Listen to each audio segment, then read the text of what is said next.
Hello students, welcome to your statistics class. আমি 3 number চেপ্টাৰটো কালি শেষ কৰিলোঁ। আজি আৰম্ভ কৰিম measures of central tendency. Central tendency মানে কি বুজো আমি চাওঁ হা। So far we have learned the techniques of data collection and summarizing and condensing data into various tables and graphs. কি শিকিলো প্ৰথমতে ডাটা কেনেকৈ কালেক্ট কৰে তাৰ টেকনিক গিটা শিকিলো। তাৰপিছত সেইবোৰ কেনেকৈ সামাৰাইজ কৰে, সাৰাংশ কেনেকৈ কৰিব পাৰি, and condensing data into various tables and graphs. আমাৰ ডাঙৰ ডেটা সেটটা কেনেকৈ গ্ৰাফে দি বা এখন টেবুলৰ ৰিপ্ৰেজেন্টেশন কেনেকৈ কৰিব পাৰোঁ সেইবোৰ আমি চালো। Now we shall deal with some arithmetic procedures that can be used for analyzing and interpreting data. মানে এটা ডেটা সেট আমি কিছুমান arithmetic procedures. Arithmetic wordটো কি বুঝে? Arithmetic something related to plus or minus. Plus minus কৰি বা তাৰ average এটা উলাই পেলে আমি কিবা এটা ভ্যালু পাওঁ। মানে আমি এটা এখন ঘৰ চালে তোমালোকৰ যদি এটা ঘৰৰ ফ্যামিলি মেম্বাৰ এজ গ্ৰুপটো চোৱা তেতিয়া তোমালোকে কি কৰিবা? গোটেই মেম্বাৰ্সবোৰ এজ প্লাস কৰি পেলাই টোটাল নাম্বাৰস কিমান আছে হেতু চাবা। যে হেতা পিছত ক'বা যে আনুমানিক এই ঘৰখনৰ এজটো ইমান। Measures of central tendency also known as averages. Measures of central tendencies are also known as averages. কাৰণ আমাক এটা estimated mean value লাগে, estimated average লাগে. Describes the tendency of individual items to cluster or concentrate around the center in a frequency distribution. এটা frequency distributionত আমি দেখা পাওঁ যে আমি maximum যোনটো ভ্যালু অকাৰ কৰে বা যোনটো ভ্যালুত ফ্ৰিকুৱেন্সিটো বেছি থাকে হেতু ভ্যালু আমি বেছি কনসিডাৰ কৰোঁ। Similarly, in a class যদি আমাৰ হাইটটো এটা ক্লাছৰ হাইট লওঁতে suppose 5 to 6 feet আমি 5.5 is a average পাইছো, middle most value পাইছো, তেতিয়া আমি কম যে ক্লাছটোৰ average height is 5.5. সেইকাৰণে it is the also known as describes the tendency of individual items to cluster or concentrate. মানে সব এটা যদি আপোনাৰ তোমালোকৰ ডেটা সেট থাকে suppose 1 to ... up to এটা time interval যদি দিয়ে n তেতিয়া আমাৰ এই গোটেই individual items এটা tendency কি থাকে যে they will cluster around the mean value, a middlemost value, around the center in a frequency distribution. The most important objective of measures of central tendency is to determine a single representative value for the entire series. এই গোটেই সিরিজটো যেনেকৈ example দিলো এটা single representative value, যেনেকৈ তোমালোকক ক'লো যে এটা হোল ক্লাছ 60টা ষ্টুডেন্টছৰ তোমালোকে এটা সবৰে হাইট পঢ়ি থাকিব নোৱাৰা। তাৰ হলনি তোমালোকে কি ক'বা যে এইটো ক্লাছৰ এভাৰেজ হাইট ইজ suppose 5.5. হেতুকে মেইন এইমটো হেতুৱে হৈছে of measures of central tendency is to determine a single representative value for the entire series. গোটেই সিরিজটো যাতে তুমি এটা ভ্যালু দি ৰিপ্ৰেজেন্ট কৰিব পাৰা হেতু কাৰণে আমি central tendency পঢ়ো। কাৰণ এটা 60টা ডেটা বা 50টা ডেটা বা তাতকেও বেছি কেতিয়াবা পঢ়িব লগা হয়, সেইখিনি আমাৰ পসিবল নহয়, আমাৰ কেপাসিটিটো নহয় বা পসিবল নহয়, বা it will take time consume কৰিব, পইচাও কনজিউম কৰিব। অকল তুমি একেটা কামতে লাগি থাকিব, তাতকে তুমি এটা মূল ভ্যালু যদি হেতু ডিস্ট্ৰিবিউশন হেতু ক্লাছ বা হেতু প্ৰবলেম ইকুৱেলি ৰিপ্ৰেজেন্ট কৰিব। আচ্ছা, they perform the function of giving a concise picture of the entire group and hence they are useful as a basis for comparison with other groups of data. They perform the function of giving a concise মানে smaller মানে concise মানে সৰু কৰি দিয়া, ঠিক আছে, condense কৰি দিয়া। concise picture of entire group মানে ডাঙৰ গ্ৰুপ এটাৰ suppose তোমাৰ 60-70 ষ্টুডেন্টছৰ গ্ৰুপ যদি তুমি এটা ভ্যালু দি ৰিপ্ৰেজেন্ট কৰিব পাৰা তেতিয়া হলে তুমি 60-70 ষ্টুডেন্টছৰ ভ্যালুৰ ক্যাৰেক্টাৰিস্টিক পঢ়া কোনো মানে নাথাকে। তেতিয়া আমি এটা ভ্যালু দি তাৰ ৰিপ্ৰেজেন্টেশন কৰিলো। suppose আমি ক্লাস 5 লৈছো, ক্লাস 5ৰ মিন হাইট পাইছো আমি 5.3 inches, 5 মানে 5 feet 3 inches. ক্লাস 6ৰ 5A পাইছো হা, 5B পাইছো, sections A and B sections 5 feet 4 inches, ঠিক আছে। তেতিয়া আমি কি কৰিম, they perform the function of giving a picture of the entire group and hence they are useful as a basis for comparison with other groups of data. এটা আমি 5A 5B compare কৰিব পাৰিলো just with two values. 5A আমি এটা average value পালো suppose 5.3 and 5B আমি এটা average value পালো কিমান পালো 5.4। হেতু আমি অকল দুটা বস্তু পঢ়িয়ে যদি আমি কম্পেয়াৰ কৰিব পাৰোঁ দুটা ছেকশ্যনছ বা দুটা ক্লাছ, তেতিয়াহ'লে আমি দুটা ছেকশ্যনছত সব 60 ষ্টুডেণ্টছ 120টা ষ্টুডেণ্টছৰ ভেলিউ আমি দুটা ভেলিউ দি যদি ৰিপ্ৰেজেণ্ট কৰিব পাৰোঁ, সেইটোৱে আমাৰ চেণ্ট্ৰেল টেণ্ডেঞ্চিৰ এটা পজিটিভ ছাইড। ঠিক আছে। The following measures of central tendencies are commonly used in practice. আমি এইকেইটা central tendency measure particularly use কৰোঁ। কি হয় চাবা। Arithmetic mean or simple mean, median, mode, geometric mean and harmonic mean. এই পাঁচটা ওপৰতে ভিত্তিতে আমি বাকীখিনি পঢ়িম। তোমালোকে অলৰেডি এইখিনি আগতে পাই আহিছা, তথাপিও এটা ৰিভিজন হয় আৰু অকণমান ব্ৰিফ এলাবৰেশ্যন হয় আগতে কি পঢ়িছিলোঁ। Characteristics of an ideal average. Average মানে তোমাৰ গোটেই গ্ৰুপ অফ ভেলিউৰ ডেটাৰ, আমি আগতে এভাৰেজ বুলিলে অকল মিনকে বুজাওঁ, কিন্তু এতিয়া কি হয়, এভাৰেজ বুলিলে অকল মিন নহয়, এভাৰেজৰ 5টা প্ৰকাৰ আছে। ঠিক আছে। এটা এভাৰেজৰ কি কেৰেক্টাৰিষ্টিক্স থাকিলে আমি সেইটোক এটা আইডিয়েল মানে বহুত ভাল, মানে ছাৰ্ভছ দ্য বেষ্ট পাৰপাছ, কিটা আমাৰ পইণ্টছ থাকিলে আমি সেইটো কনচিডাৰ কৰোঁ চাওঁ হা। It should be easy to understand and easy to calculate, বুজিছা? It should be rigidly defined that it should have only one and only one interpretation. Rigidly defined মানে ভেলিউটো ফ্লাকচুৱেট কৰিব নালাগে, মানে এটা ভেলিউৱে ছাপ'জ তোমাৰ 5ৰ পৰা 6 যদি আমি এভাৰেজ লওঁ 5.1 5.2 up to 5.10 মানে 6.0 মানে 5.9 5.6.0 সেনেকৈ যদি কওঁ, তাৰ মিডিল মষ্ট ভেলিউ বা এটা এভাৰেজ ছাপ'জ 5.5 এটা ভেলিউৱে হ'ব, 10টা ভেলিউ নলয় মানে। It should be rigidly defined. It should be based on all the observations of the series. মানে এতিয়া আমি 5ৰ পৰা 6ৰ যদি এটা 0.1কে ডিফাৰেঞ্চ লওঁ, তেতিয়া আমি পাওঁ যে 10টা পইণ্ট আছে, সেই গোটেই 10টা পইণ্ট আমি ইনক্লুড কৰিব লাগিব, তেতিয়াহে আমি এইটো এভাৰেজ বুলি ক'ব পাৰিম। It should be capable of further algebraic treatment, that is its use in further statistical theory is enhanced. মানে এনেকুৱা এটা এভাৰেজ ল'ব লাগে যাতে আমি সেইটো ফাৰ্ডাৰ মানে আমি আকৌ ট্ৰিট কৰিব পাৰোঁ, কিবা ষ্টেটিষ্টিকেল ফৰ্মুলা ইউজ কৰি বা বেলেগ এটা কাৰণতো সেইটো ইউজ কৰিব পাৰোঁ, বোলে লাষ্ট কাৰণ লাষ্ট ইউছেজ আৰু সেইটো আৰু ইউজ কৰিব নোৱাৰি,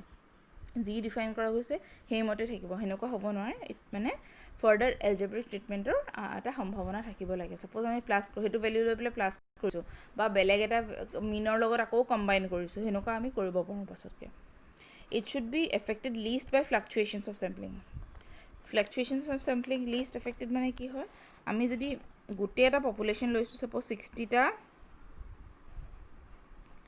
60 ষ্টুডেণ্টছৰ এটা পপুলেশ্যন লৈছোঁ, পপুলেশ্যন আমি কি পঢ়িলোঁ গম পালোঁ, তাৰে আমি এটা চেম্পল লৈছোঁ কিমান 5 চেম্পলছ 5 ষ্টুডেণ্টছ 5 ষ্টুডেণ্টছৰ চেম্পল লৈছোঁ আমি, তেতিয়া আমাৰ 5 students should be an adequate representation of 6 students. মানে ছাপ'জ এটাৰ হাইট 6 ফিট, এটাৰ হাইট 4.7, তেতিয়াহ'লে এইটো ফ্লাকচুৱেট হৈছে, বহুত হাইটটো ফ্লাকচুৱেট হৈছে, মানে তেতিয়াহ'লে আমাৰ মিন এটা মানে আইডিয়েল মাজৰ ভেলিউ এটা দেখাব নোৱাৰিব, তেতিয়া আমাৰ it should be affected least by fluctuations of sampling. মানে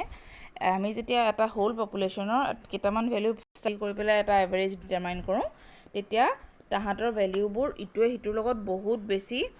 পাৰ্থক্য থাকিব নোৱাৰিব। It should be affected least by extreme values, that is too large or too small values. এতিয়া মই এক্সাম্পল দেখালোঁ কি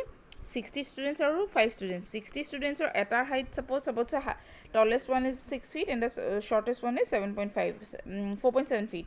এই দুটাৰ ভেলিউ যদি আমি ইয়াত ভৰাই দিওঁ, বাকীখিনিৰ ভেলিউ ছাপ'জ 5.5 আহিছে, 5.3 আহিছে, তেতিয়া আমাৰ লিষ্ট এফেক্ট মেক্সিমাম এফেক্ট হ'ব, কেলৈ আমাৰ গ্ৰাফডাল কি হ'ব 6 ফিটৰ ফালে বেছি যাব, যদি 6 ফিটটো আমি ইনক্লুড কৰি দিওঁ, মানে বাকীখিনি দেখাব যে কি 4 ফিটৰ তলত থকা বা 5 ফিটৰ তলত থকা মানুহখিনি এডিকুৱেটলি ৰিপ্ৰেজেণ্ট নহ'ব, সেইকাৰণে it should be affected least by extreme values. আমাৰ এই 6টা পইণ্টছ আমি মনত ৰাখিব লাগিব characteristics of an ideal average পঢ়োঁতে। এতিয়া আমি আহোঁ চিগমা কাক কয়, এইটো আমি কেপিটেল চিগমা বুলি কয় হা।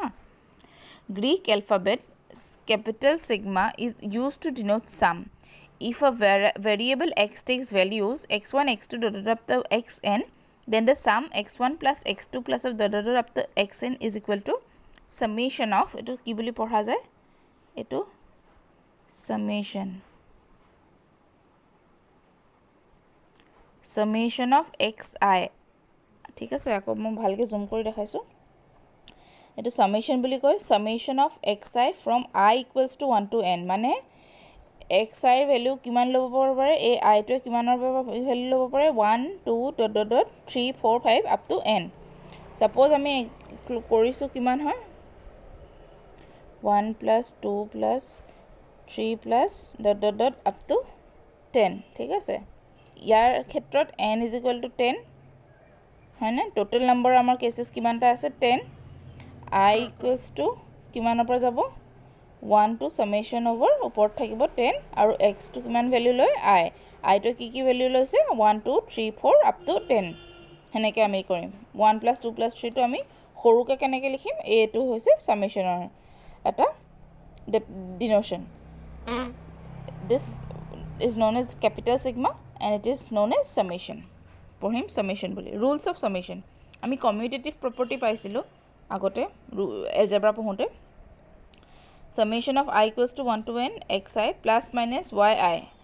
is equal to summation of I equals to 1 to n x individually xi plus minus individually y মানে যেটো ব্ৰেকেটৰ ভিতৰত থাকে হেটো আমি ইন্ডিভিজুয়ালি সামেশন কৰিব পাৰো প্লাস মাইনাস মানে প্লাসৰ ক্ষেত্ৰটো খলাই মাইনাসৰ ক্ষেত্ৰটো খলাই যেতিয়া আমি এই ওপৰে তলে প্লাস মাইনাস বুলি লিখা যায় মানে কি হয় যদি এটো summation of I equals to 1 to n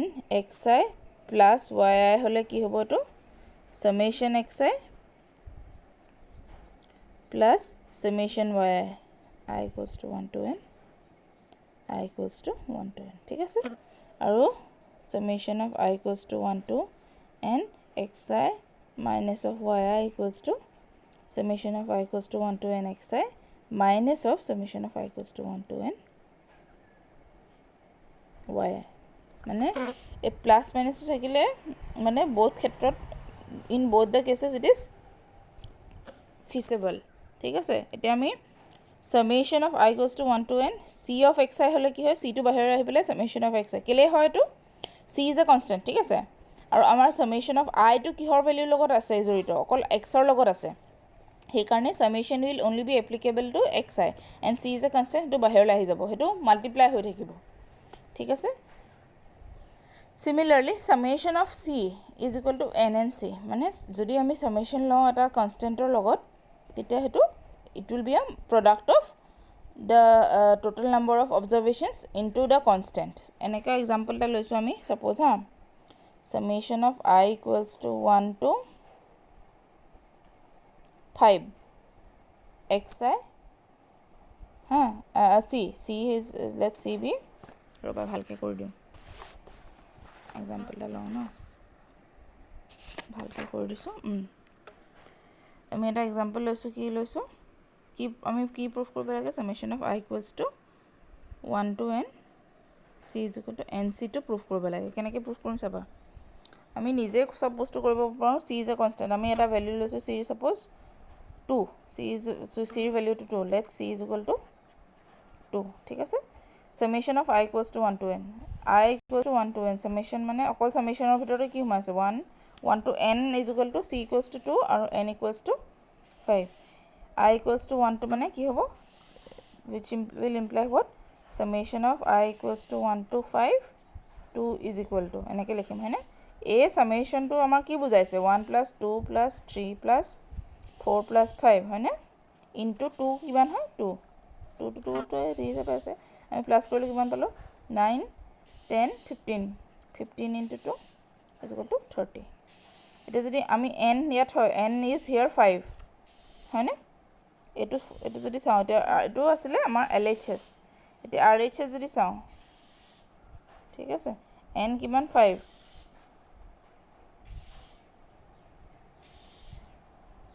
ঠিক আছে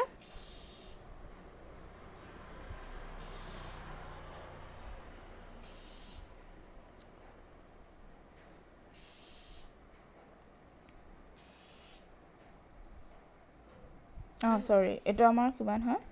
1 plus 1 plus 1 plus 1 plus 1 দে 1 2 3 4 5 হয় I 1 পৰা 5 লৈ 5 বাৰ প্লাস হৈছে ঠিক আছে 5 into 2 কিমান হ'ব 5 into 2 will be 10 ঠিক আছে এটো আমাৰ summation I equals to 1 to 5 এবাৰ গৈছে ঠিক আছে into 2 লগত মাল্টিপ্লাই হৈছে এটো আমাৰ 5 হ'ব 10 হ'ব মানে LHS equals to RHS সেইকাৰণে আমি যদি সামেশন কৰোঁ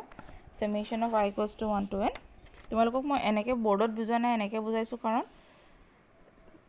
কথাকেইটা স্পষ্ট হয় আৰু বৰ্ডত কেতিয়াবা তোমালোকৰ জুমটো ভালকৈ নহয় ফ'কাছ মোৰ এনেও ভাল কেমেৰা নহয় তোমালোকক ভালকৈ ডাঙৰ বৰ্ড এখনত হোল ফ'কাছ আহাকে বুজাবলৈ আৰু MB বহুত ডাটা কনজাম্পশ্যন হ'ব কিবা ডাউটছ থাকিলে মোক সুধিবা সামেশনটো কিহৰ কাৰণে কি হিচাপে ল'লোঁ গম পালা ঠিক আছে সামেশন অফ xi আহিলে ক্ষেত্ৰত বেলেগ হৈ যায় কিন্তু অকল সামেশনৰ ভিতৰত 1 1 1 1 গিটা ভৰি আছে একোৰ লগত মাল্টিপ্লাই যিহেতু হৈ থকা নাই ঠিক আছে এতিয়া আমি এৰিথমেটিক মিন পঢ়িম এৰিথমেটিক মিনৰ দুটা ফৰ্মুলা পঢ়িম এটা simple general formula for ungroup data and group data তাৰপিছত আৰু এটা ফৰ্মুলা পঢ়িম shortcut method for ungroup data and group data okay arithmetic mean the arithmetic mean of a series is obtained by adding the values of the series and dividing by the number of items মানে যিকেইটা value আছে সেইকেইটা add কৰিলোঁ তাৰ আৰু কেইটা item আছে সেইটোদি divide কৰিলোঁ আনগ্ৰুপ ডেটা ক্ষেত্ৰত পहुঁচাওঁ আহা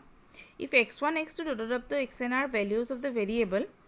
x then am denoted by x bar is given by x bar equals to x1 x2 dotted up to xn divided by n equals to এইটো ভ্যালু আমি কেনেকৈ লিখিব পাৰোঁ summation of I equals to 1 to n xi which is equals to summation of x divided by n ঠিক আছে আমি ইয়াত I equals to 1 to n to কেলে নিলিখিলোঁ কাৰণ obviously যেতিয়া আমি n দি ডিভাইড কৰোঁ এইটো গম পোৱা গৈছে যে total number of values n আছে মানে ইয়াৰ ওপৰত n টো আহিব সেইকাৰণে আমি হেতু ডিনোট নকৰিলোঁ এতিয়া গ্ৰুপ ডেটাৰ কাৰণে আহিছোঁ গ্ৰুপ ডেটা মানে আমাৰ এটা মানে এতিয়া আমাৰ আনগ্ৰুপ ডেটা আমি পঢ়িলোঁ অলৰেডি আগতে তথাপি মই ৰিভিজনৰ কাৰণে তোমালোকক বুজাই দিছোঁ আনগ্ৰুপ ডেটা কাক হয় যদি মানে এটা ভ্যালু এবাৰহে ওলাই সাপোজ বা একো গ্ৰুপিং নাই মানে 5 6 7 8 9 10 হেনেকে ওলাইছে তোমালোকৰ কিটা ভ্যালু আহিলে আমাৰ n equals to 5 আহিলে হয় না এটো হল আনগ্ৰুপ ডেটা গ্ৰুপ ডেটা তেতিয়া কি আহিব 5 to সাপোজ মানে এটো আমি হেৰি কাৰ ওচৰত কেটা চকলেটস আছে সাপোজ হা এটা নাম 5 সাপোজ 5টা চকলেট 20টা মানুহৰ ওচৰত আছে এটো ফ্ৰিকুৱেন্সি 6টা চকলেট 15টা মানুহৰ ওচৰত আছে 7টা চকলেট সাপোজ 23টা মানুহৰ ওচৰত আছে হেতু আমি মানে কিমান বাৰ অকৰ কৰে এটা ভ্যালু এটা গ্ৰুপত কিমান বাৰকে অকৰ কৰিছে হয়নে আমি যদি মানে এটা হোল ক্লাস পঢ়ো তেতিয়া মানে a 5 6 7 8 9 10 to কিমান বাৰকে অকৰ কৰিছে হেতু আমি এটা ফ্ৰিকুৱেন্সি দি ডিনোট কৰোঁ গম পাইছিলো আমি ফ্ৰিকুৱেন্সি ডিস্ট্ৰিবিউশন পঢ়োতে হে তেতিয়া আমি গ্ৰুপ ডেটাৰ ক্ষেত্ৰত আহোঁ we come into the case of group data if x1 x2 dotted up to xn are values of the variable x with frequencies f1 f2 dotted up to fn then x bar equals to x1 f1 x2 f2 plus of xn fn divided by frequencies একে ক্ষেত্ৰতে আহে total number obtained by adding the values of the series হয় কেলে আমি x1 to ইমান বাৰ অকৰ কৰিলে মানে total number of cases x1 f1 হ'ব না যদি suppose 5টা চকলেট 20 বাৰ অকৰ কৰে total number of fives will be how much 5 to the 10 100 হয় না সেইকাৰণে total number of values in this case will also be 90 হেনেকে বাহি গৈ থাকিব total number of cases মানে আমি arithmetic mean মানে কি হয় number of total cases divided by number of observations হয় না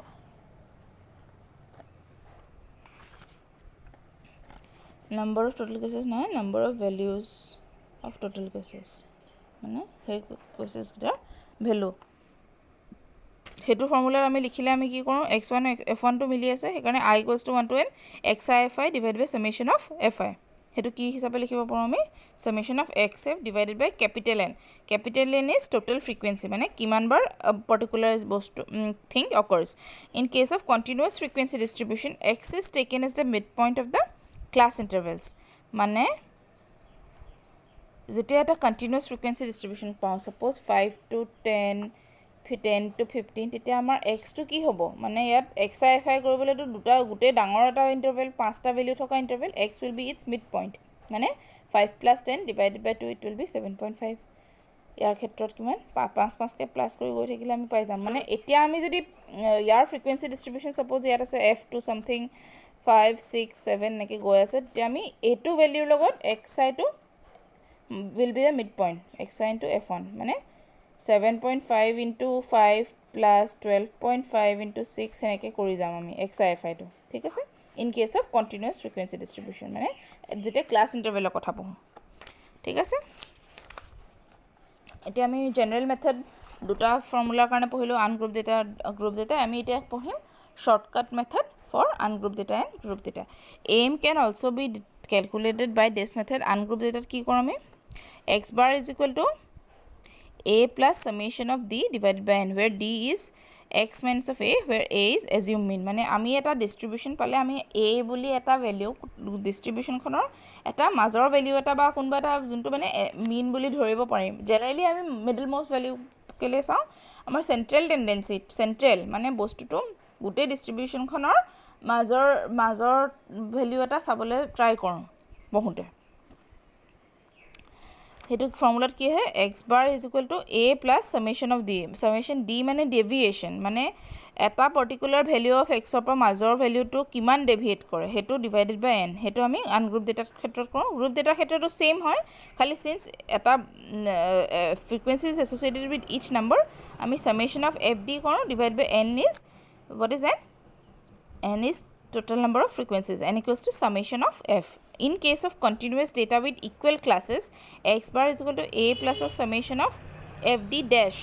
divided by n into h eto ami in case of continuous frequency data korom kele where d is equal to d dash is x minus of a divided by h d ki paisilo x minus of h d dash is equal to x minus of a divided by h a is origin h is scale the origin and scale আমি পঢ়িম in ইলাবোৰেশ্যন পিছতকে যদি আমি হেৰি কৰোঁ origin মানে তোমাৰ ভ্যালুটো মানে সাপোজ এটা x this is an x axis ঠিক আছে x axisত অৰিজিনৰ পৰা 0 ৰ পৰা কিমান ডেভিয়েট কৰিছে আৰু স্কেলটো হৈছে তুমি আমি এনিথিং ডিভাইডেড বাই মানে স্কেল যদি এনিথিং ডিভাইড কৰি দিওঁ তেতিয়া আমি স্কেল পাওঁ ঠিক আছে ইয়াত মানে hd ডিভাইড কৰিলো ক্লাছ উইথ মানে কিমান ডিফাৰেন্স হৈছে ডিফাৰেন্স হয় তেতিয়া আমি স্কেল পাই যাওঁ this method is known as step deviation method which is based on property 4 of arithmetic mean ঠিক আছে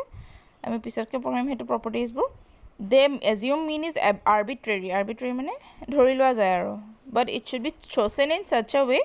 that the value of x is reduced considerably মানে এই ভ্যালুটো যাতে কমাই দিব পাৰো হেতু কাৰণে আমি মিনটো এইটো ধৰো generally it is taken somewhere in the central value of x values চাও আমি কি কৰোঁ find the arithmetic mean of the numbers ইমান আমি ফৰ্মুলা জানো x bar is equal to summation of x divided by n আমি গুটে পুৰা plus কৰিলো divide by 5 count total number of observations which is equals to 12 ঠিক আছে এতিয়া using shortcut method এটা আমাৰ কি আছিল এটো নহয় জানো x bar is equal to a plus summation of fd shortcut method for ungroup data at ungroup মানে অকল ভ্যালুজ বোৰ এবাৰ অকাৰ কৰিছে ungroup হৈছে সেইকাৰণে আমি গুটেখিনি লিখি ললো লিখি পেলাই আমি গম পালো a টো কোনটো মাজৰ ভ্যালু এটা ললো পাঁচটা ভ্যালু আছে 12 টোকে a বুলি লৈ ললো a is the assumed mean হয়নে x minus of a 5 minus of 12 minus 7 8 minus of 12 minus 4 হনেকে 12 minus of 12 0 15 minus of 12 3 20 minus of 12 8 হয়নে d minus of a কৰলো এতিয়া আমাৰ নেক্সট ফৰ্মুলাত কি কয় summation of d আমি এটা summation কৰিব লাগে summation of d কৰি পেলাই গম পালো যে এটো 0 পালো 0 divided by n will be 0 সেইকাৰণে ফৰ্মুলাত পুট কৰিলো x bar is equal to a plus of summation of d divided by n মানে 12 plus of 0 by 5 which is again equals to 12 আমি নৰ্মেল ইন জেনাৰেল ফৰ্মুলাত কৰিও চালো আৰু shortcut method use কৰিও চালো বস্তুটো সেম ওলাই শৰ্টকাট মেথড আমি কেতিয়া ইউজ কৰো যেতিয়া আমাৰ ডেটাটো বহুত এলাবোৰেট হয় এটো ক্ষেত্ৰটো আমি নৰ্মেলি জেনাৰেল ফৰ্মুলাটা ইউজ কৰিব পাৰো শৰ্টকাট মেথড আমি কেনে কি আমাক হেল্প কৰিব আমি নেক্সট প্ৰবলেম গিটাত চাম আহা